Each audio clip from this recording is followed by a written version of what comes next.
¿Te has dado cuenta de que casi todo lo que te han enseñado sobre religión se basa más en el miedo que en la verdad? En los próximos minutos te mostraré los argumentos más devastadores que se han esgrimido contra la fe, los mismos que han sacudido a filósofos, científicos e incluso a antiguos teólogos. Argumentos que exponen las fallas lógicas, los trucos emocionales y las ilusiones psicológicas que sustentan las creencias que miles de millones aún defienden. Lo más perturbador: cuanto más entiendes estos argumentos, más te das cuenta de que tal vez nunca hayas creído por elección, sino por condicionamiento. La propuesta de este video es sencilla: desentrañar con claridad y sin rodeos los pilares que convierten la religión en una construcción humana, no divina, sin ataques superficiales, sin caricaturas, solo razón.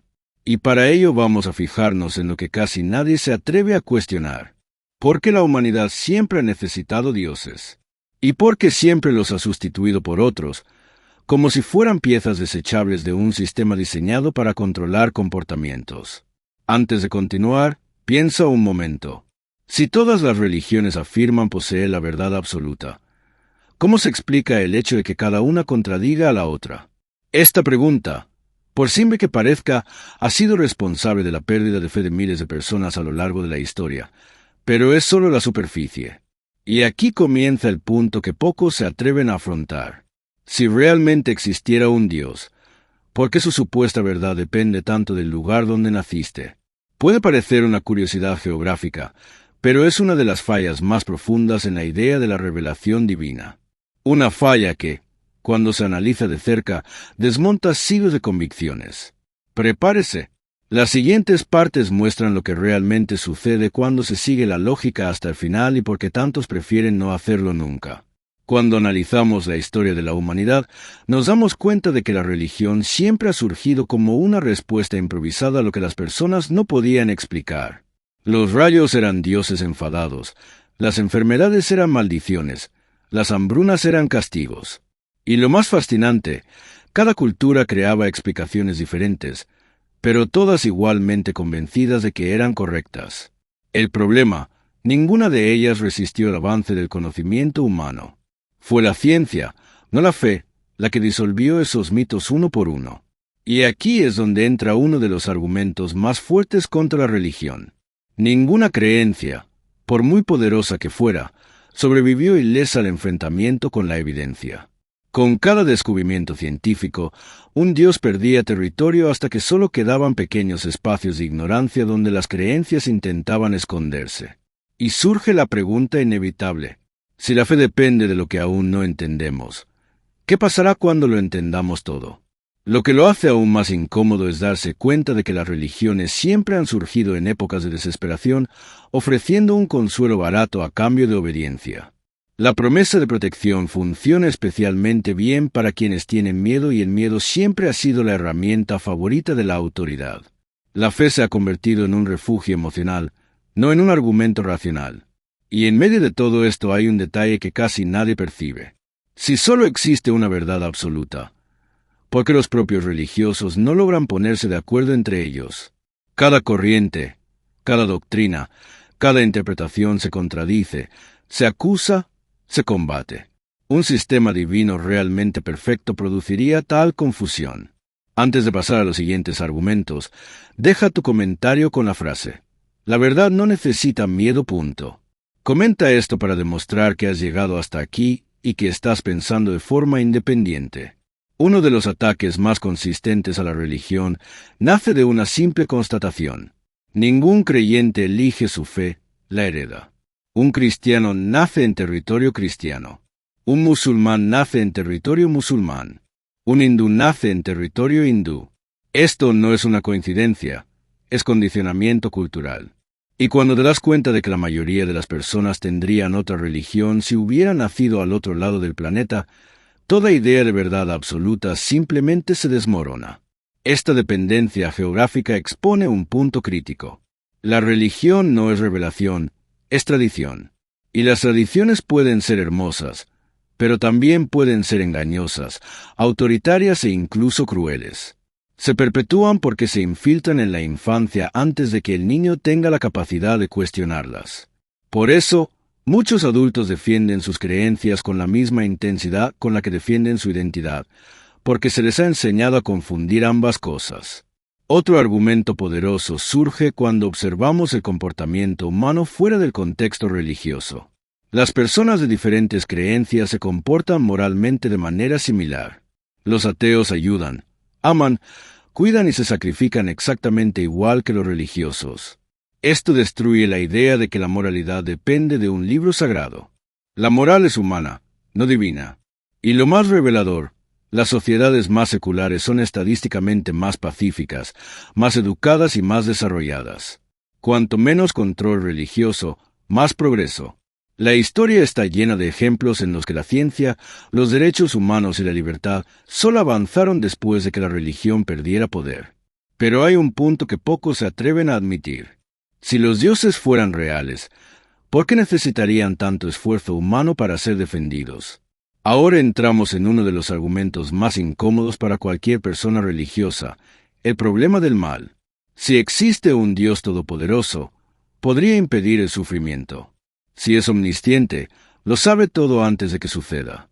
Si es benevolente, quiere impedir el mal. Y, sin embargo, el mundo es un escenario constante de violencia, enfermedades, tragedias e injusticias. La conclusión lógica, o ese Dios no es bueno o no es poderoso, simplemente no existe. Las religiones han creado innumerables explicaciones para escapar de este dilema. Es una prueba, es culpa del ser humano. Es un misterio divino. Algún día lo entenderemos. Pero ninguna de estas respuestas resuelve realmente el problema. Solo desplazan la responsabilidad para mantener intacta la creencia como un castillo sostenido por excusas. Además, el sufrimiento no es selectivo. Los niños mueren, los inocentes son torturados. Las catástrofes afectan a personas al azar. Si existe un plan, es caótico. Y si existe un creador, administra el universo como alguien a quien no le importa. Esta contradicción es tan evidente que muchos teólogos a lo largo de la historia han intentado remodelar la idea de Dios para adaptarla a la realidad y no al revés. Pero hay un detalle aún más intrigante. Cuanto más avanza el conocimiento científico, menos espacio queda para la hipótesis de la intervención divina. Hoy entendemos fenómenos que antes se atribuían a espíritus, milagros o castigos. Y todo apunta en una dirección. El universo funciona por leyes naturales, no por voluntades sobrenaturales. Y antes de pasar a argumentos aún más devastadores, piénsalo. Si las religiones realmente contuvieran respuestas, ¿por qué necesitan evitar tanto las preguntas? Otro argumento que desmonta la credibilidad de la religión es el hecho de que todas las creencias han existido en múltiples versiones y todas juraban ser la única verdadera. Con el paso del tiempo, algunas desaparecieron, otras se transformaron y muchas evolucionaron para adaptarse a las necesidades sociales. Esto revela un punto esencial. No fueron los dioses los que cambiaron, fueron las personas. La religión acompaña al ser humano, no al contrario, y el proceso es siempre el mismo. Los dogmas rígidos se mantienen hasta el momento en que la realidad obliga a abandonarlos, exactamente como ocurrió con la visión geocéntrica, la condena al uso de la anestesia, la prohibición de los trasplantes o tantas otras restricciones que se atribuyeron a la voluntad divina y luego se reinterpretaron convenientemente. Si la verdad fuera absoluta, ¿por qué cambiaría según las circunstancias humanas?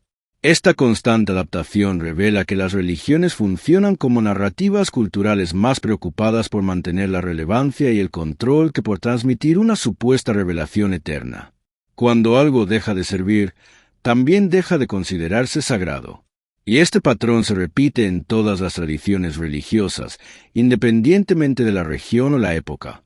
La propia idea de autoridad espiritual se desmorona cuando nos damos cuenta de que los líderes religiosos siempre interpretan los textos antiguos según sus intereses. Dos predicadores que utilizan la misma escritura pueden defender ideas totalmente opuestas. Esto demuestra que el poder no está en el texto, sino en quien lo manipula. Y surge la pregunta inevitable: ¿cómo confiar en instituciones que necesitan reinterpretar sus propios dogmas para sobrevivir al paso del tiempo? Uno de los argumentos más fuertes contra la religión nace precisamente de lo que ella teme, el libre examen crítico. No existe ninguna fe que sobreviva intacta al análisis racional. Cuanto más se investiga el origen de los textos sagrados, más inconsistencias aparecen, contradicciones internas, fragmentos añadidos posteriormente, traducciones imprecisas, manipulaciones políticas, censuras y versiones que simplemente desaparecieron porque no agradaban a quienes detentaban el poder. La arqueología y la historia revelan algo que pocos quieren admitir. Las escrituras son obras humanas escritas por hombres, editadas por hombres y seleccionadas por hombres, todos con intereses, disputas, miedos y limitaciones. No hay nada sobrenatural en ello. Es solo política antigua revestida de lenguaje sagrado. Y cuando confrontamos este hecho con el comportamiento de las instituciones religiosas, a lo largo de los siglos, todo se vuelve aún más claro. Las mismas organizaciones que dicen representar la verdad divina han cometido guerras, masacres, persecuciones, silenciamientos y manipulaciones. Si un Dios estuviera guiando estas instituciones, estaría fallando de manera espectacular. Pero hay un detalle aún más incómodo. Cuanto más investigamos las bases históricas de las religiones, más nos damos cuenta de que muchos de los personajes centrales ni siquiera tienen pruebas sólidas de su existencia. Y eso sacude todo el edificio de la fe, porque una estructura construida sobre personajes inciertos no puede reclamar autoridad moral sobre miles de millones de personas. Ahora, antes de pasar al siguiente punto, uno de los más explosivos y más evitados por cualquier líder religioso, piénsalo.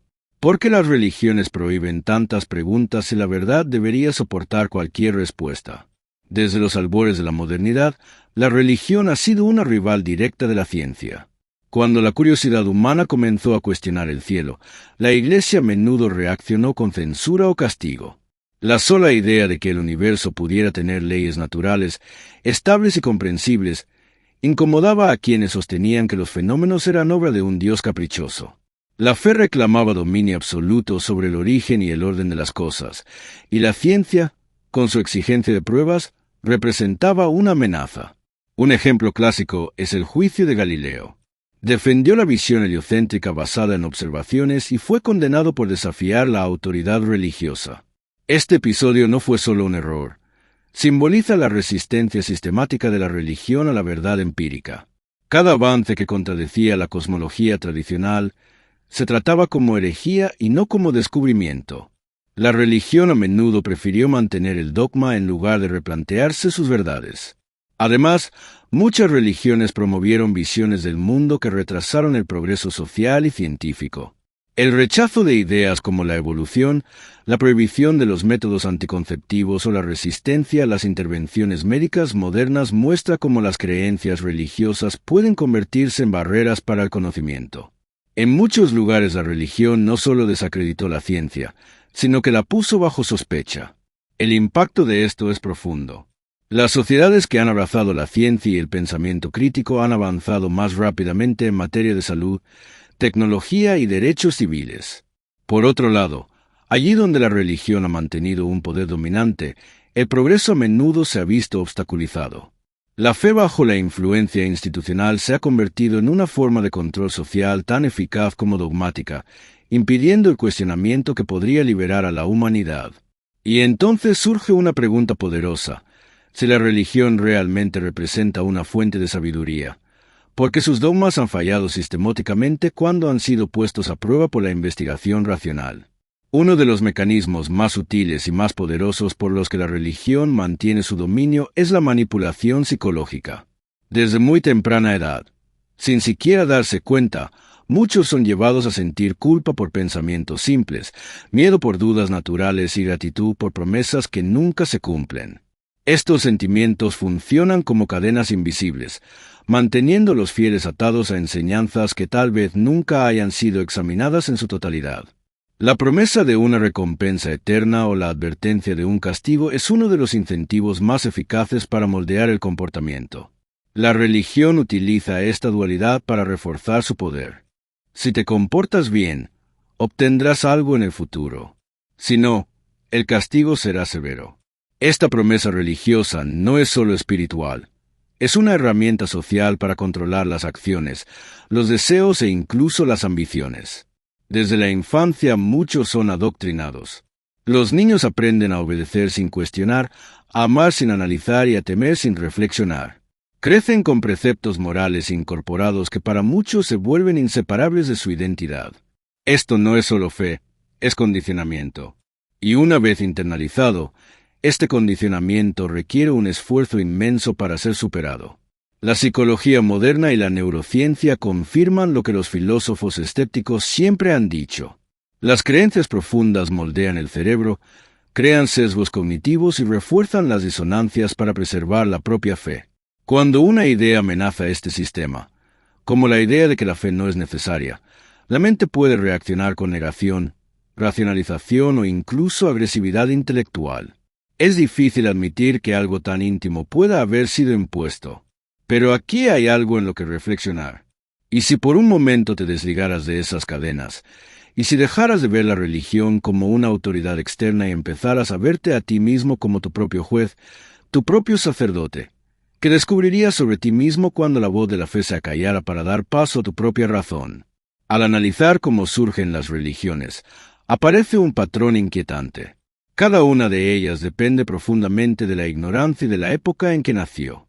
Los pueblos antiguos llenaban los vacíos de conocimiento con historias divinas, no por malicia, sino porque era el único recurso disponible.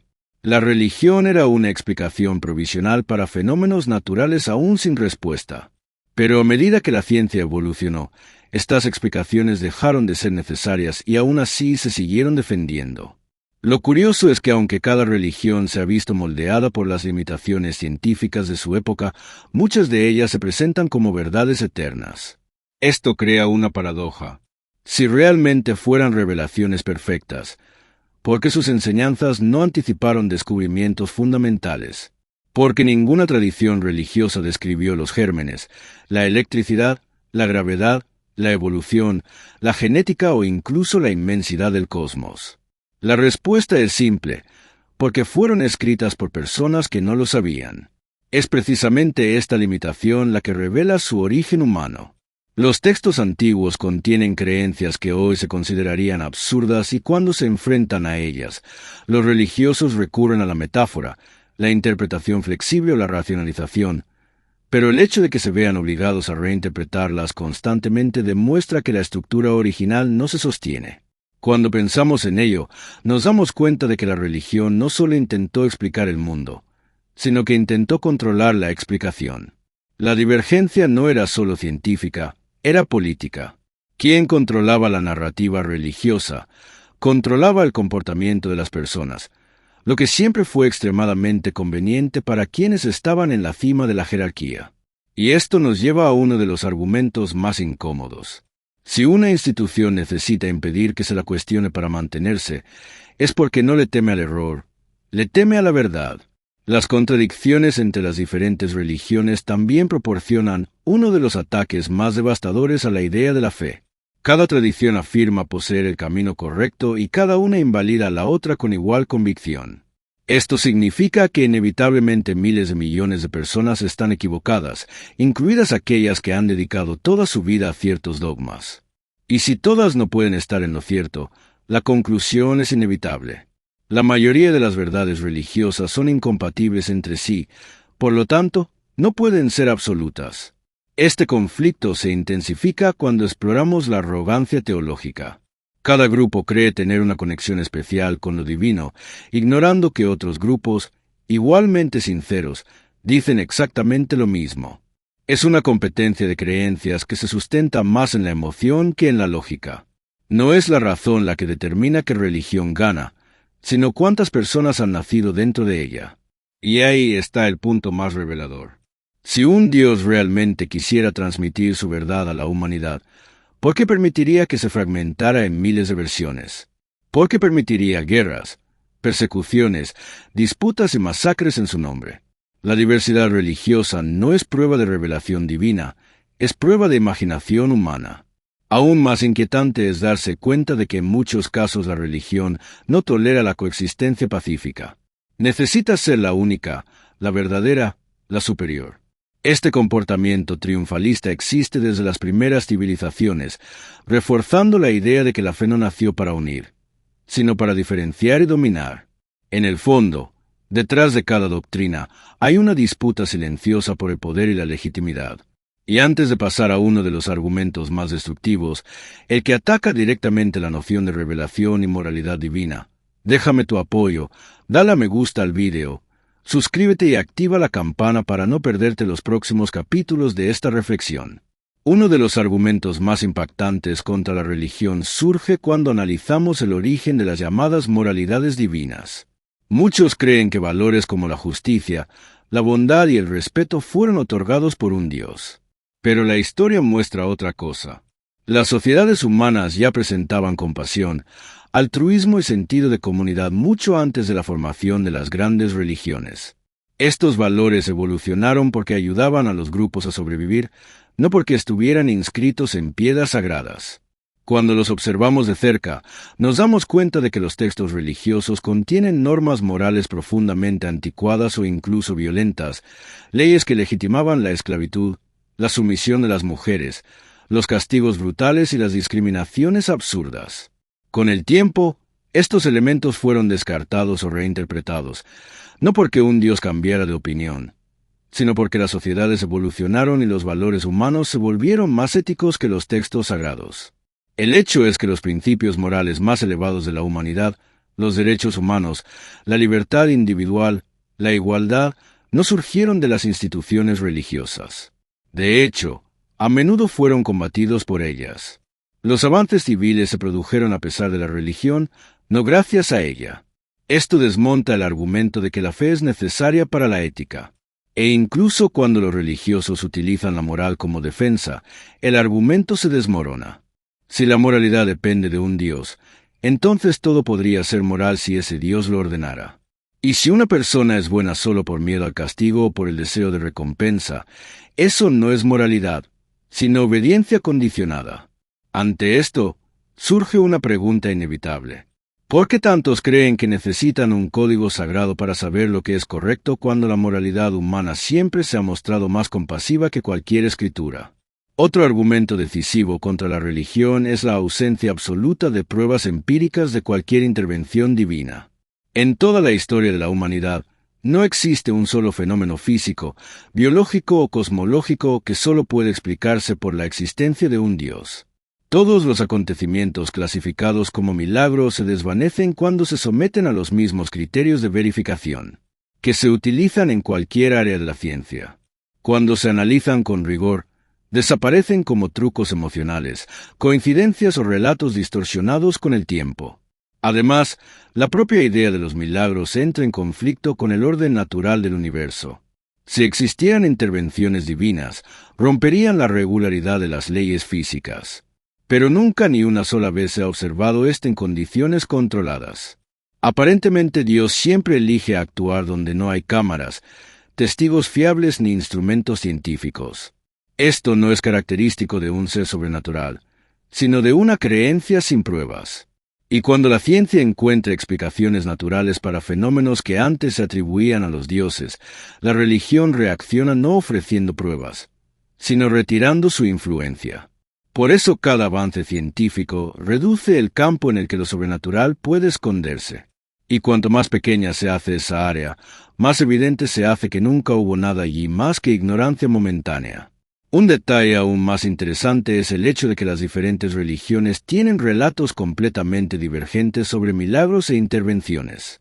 Esto refuerza la idea de que cada cultura ha moldeado sus propias narrativas según sus necesidades e imaginarios y no según un único agente sobrenatural real. Si los milagros fueran genuinos, deberían ser consistentes y universales, no fragmentados y contradictorios.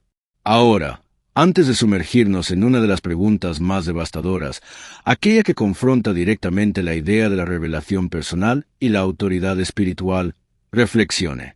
Si un Dios realmente quisiera ser conocido, ¿por qué su existencia dependería siempre del silencio, la duda y la interpretación humana? Uno de los ataques más contundentes a la religión radica en el hecho de que la mayoría de las experiencias espirituales son idénticas a los cambios comunes de la mente humana. Las sensaciones de presencia, las voces internas, los estados de éxtasis, las visiones y los sentimientos de trascendencia son fenómenos ya estudiados por la neurología. Pueden ser inducidos por rituales intensos, privación del sueño, patrones repetitivos de oración, meditación profunda o incluso simples estímulos emocionales. Nada de esto requiere lo sobrenatural, solo un cerebro humano funcionando como siempre lo ha hecho. La neurociencia muestra que los estados religiosos activan las mismas regiones cerebrales responsables de las emociones, la memoria, la imaginación y la recompensa. Esto indica que las experiencias místicas no provienen del exterior, sino del interior. Son productos naturales de un organismo que intenta crear significado en situaciones de incertidumbre o vulnerabilidad. Cuanto más intensa es la emoción, más fácilmente la mente crea narrativas espirituales para justificarla.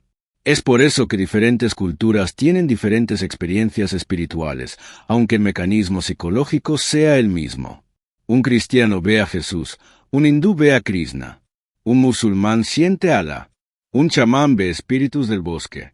Todos interpretan el mismo tipo de fenómeno a través del filtro de la cultura en la que fueron criados. Esto no revela lo divino, revela la mente humana. Y cuando comprendemos este mecanismo, nos damos cuenta de que no existe ningún privilegio espiritual. Nadie está recibiendo una revelación única. Todos están interpretando sensaciones comunes como evidencias sobrenaturales.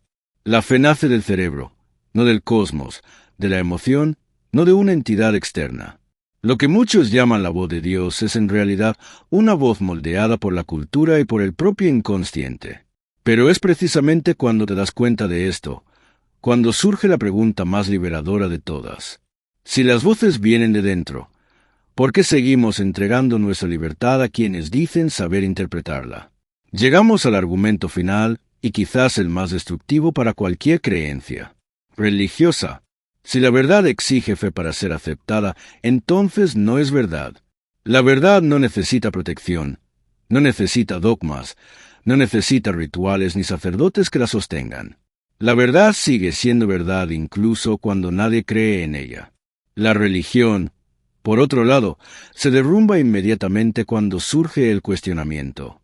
Y es por eso que depende tanto de la obediencia, la tradición y la emoción, porque sin eso no puede mantenerse. Cuando miramos el conjunto de estos argumentos, nos damos cuenta de que la religión nunca se ha tratado de explicaciones, sino de control.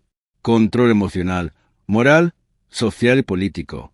Ha moldeado el comportamiento humano durante milenios, no por ofrecer respuestas superiores, sino por ofrecer respuestas simples. El problema es que las respuestas simples rara vez son verdaderas y cuando se basan en lo sobrenatural exigen que suspendas precisamente lo que te hace humano, tu capacidad de pensar. Y entonces surge una reflexión incómoda. Si la humanidad siempre ha creado dioses a su imagen, tal vez el siguiente paso evolutivo no sea cambiar de Dios, sino abandonar la necesidad de uno, no para vivir en el vacío, sino para vivir en libertad. Porque la ausencia de religión no significa ausencia de sentido, significa que tú mismo te conviertes en su autor. El verdadero coraje intelectual no está en aceptar una revelación, sino en rechazar la primera explicación cómoda de caminar hacia lo desconocido sin necesidad de un apoyo sobrenatural. La duda no es una debilidad, es la puerta de entrada a la honestidad. Y cuando abrazas esa honestidad, te das cuenta de que no necesitas fe para vivir una vida plena, ética y consciente. Basta con estar dispuesto a mirar el mundo tal y como es y no como se cuenta en los libros sagrados. Así que antes de terminar este viaje, te dejo con una última provocación. Si todo lo que sustenta la fe son emociones, tradiciones e interpretaciones humanas, ¿qué queda exactamente de la idea de Dios cuando eliminamos todo eso?